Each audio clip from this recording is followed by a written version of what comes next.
Okay, so let's get into it. Today's deep dive is for you if you're in the Allen, Texas area and you're, sitting on some estate jewelry. Right. Maybe something you inherited, a box you haven't opened in years. Exactly. A diamond ring, some gold pieces, maybe a high-end luxury watch, and your mission really is simple. Get the most money for it. Get the most money, and this is the big one. Avoid the common traps that can cost you thousands. That's our whole mission for this deep dive. And it's a really important one because selling jewelry, it can be so complex. You're dealing with emotions, with commodity markets that go up and down. And gemology, which is a whole science in itself. It is. So what we want to do is just distill the key facts for you. Everything from big macro gold trends down to the tiny inscriptions on a diamond so you can walk into a buyer in the DFW area and get the best price. Let's start right there with value, because I think this is where people miss the boat. They walk in thinking, okay, what's the weight of the gold?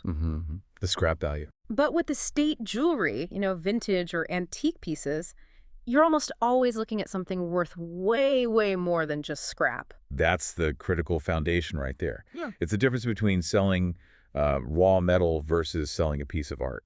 And it really boils down to one key concept: rarity versus beauty. Okay, so break that down. Most people see the beauty, the piece their grandmother wore. Exactly. And they're attached to that, to the sentiment. But an analytical buyer, an investor, they're looking past that. They don't care about the sentiment, so what are they looking for then? They are looking squarely at rarity. We're talking about the top end of the 4Cs for diamonds. VVS clarity, D color, stones that are practically flawless. Because there's a finite supply of those. A very finite supply. If you have a stone like that, you're in a specialized market. Yeah. But if you have, say, an I-1 clarity stone, it might be big and sparkly, but you're appealing to a different consumer, and the resale value just drops. This is where it gets really wild, because that gap between rarity and beauty can create these just astronomical differences in price. Can you give us an example of that spectrum? The range is truly astounding. On the low end, you could have a gemstone that's beautiful but common, and it might literally cost $1. $1. Like what? Think of something like rhodolite garnet in small sizes, or this other one called uvarovite. It's this gorgeous green garnet. Some people even call it the poor man's sapphire. Uvarovite. I've never even heard of that. What makes it so cheap if it's that beautiful? Well, it's a chromium-rich garnet, so it has this stunning emerald green color. It's just that it's usually found in tiny crystal deposits. So it looks great in certain jewelry, but you just don't get large, valuable stones from it. Okay, so that's the low end. Now what's the high end? The high end is, well, it's almost unimaginable. Picture a massive, clean, emerald-cut alexandrite. That's the one that changes color dramatically. If you found one big enough with that perfect color shift, you could be looking at a $10 million stone. Yeah. Or even something like a high-carat sapphire. We've seen a certified 3.5-carat royal blue heated sapphire go for around $10,000. But then you see, say, a 29-carat Zambian emerald, if it's clean and certified. That could easily be closer to $1 million.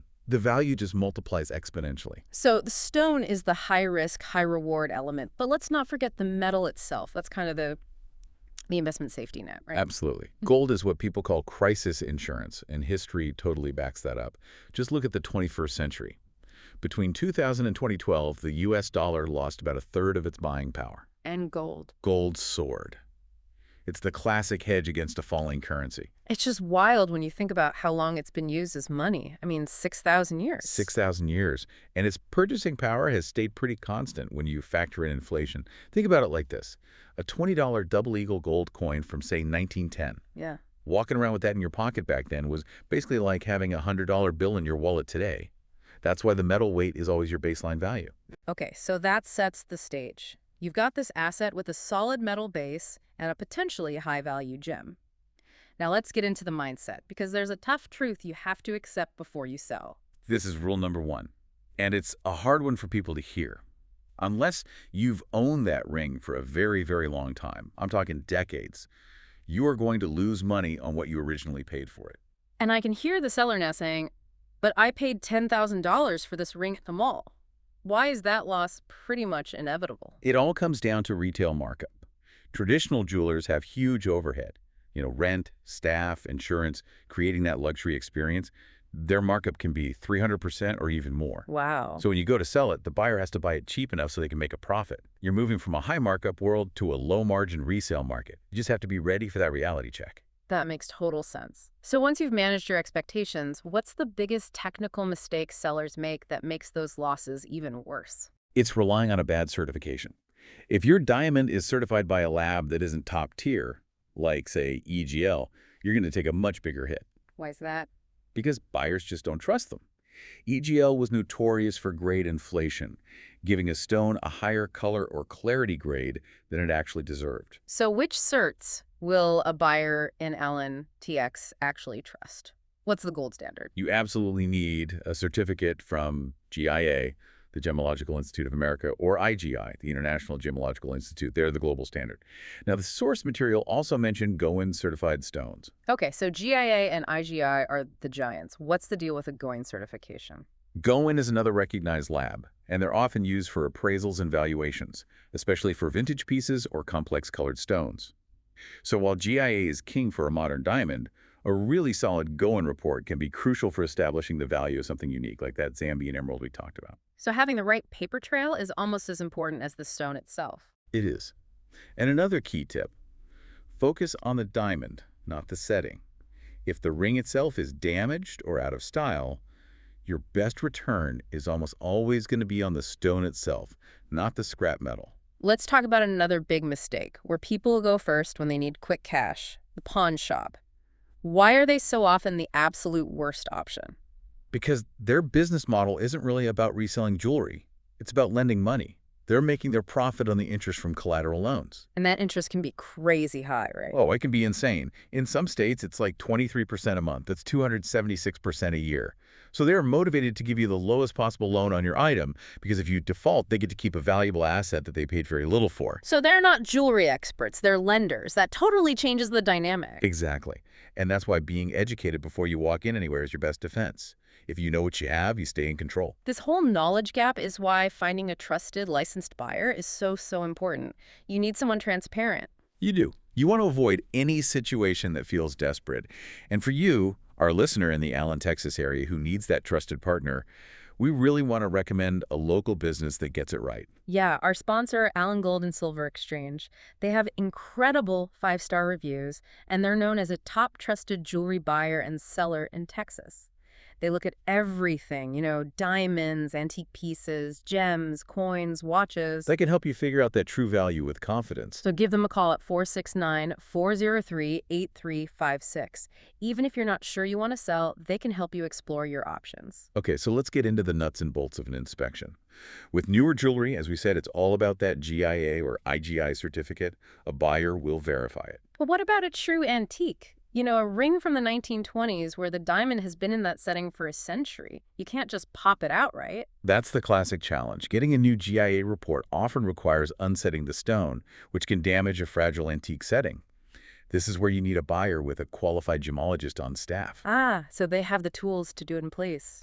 Exactly. They can assess a stone in its setting and give you a detailed valuation report without ever having to take the ring apart. It's a critical service for estate pieces. And what about the metal itself? How do you tell the difference between something valuable and something that's, not? This is a common point of disappointment. If you see a stamp that says GF for gold filled or GP for gold plated, that's basically just scrap value, maybe $1 a gram. But solid gold is different. Totally different. If it's stamped 18K or 750 or 14K or 585, that piece has significant value based on its weight, even if a little stone is missing. Let's talk about authentication for a second. When a gemologist has that ring in their hands, how can they tell a real diamond from something like a moissanite without taking it apart? They have specialized tools for that. One of the best is called an ASET scope. It's designed to measure how a stone handles light. Okay, so what are they looking for? What's a visual giveaway? Well, diamonds are singly refractive, and moissanite is doubly refractive. So through the scope, the reflective arrows inside a moissanite can look a little stumpy or doubled up. A diamond's arrows will be crisp and sharp. That's fascinating. Any other tricks? Sure. Fluorescence is a big one. Most natural diamonds have trace amounts of nitrogen, which makes them fluoresce slightly under a UV light. Many lab-created diamonds are pure, so they often don't fluoresce at all. So these are the quick checks, but I'm guessing when you're dealing with that $1 million emerald, it still comes down to the paperwork. Absolutely. The best, most undeniable proof is matching the microscopic laser inscription that a lab like GIA puts on the stone's edge directly to the number on the certificate. That link is everything. So once you know that true value, then it's about strategy. Choosing a buyer. It's basically local versus online, right? That's the main choice, and there are clear trade-offs.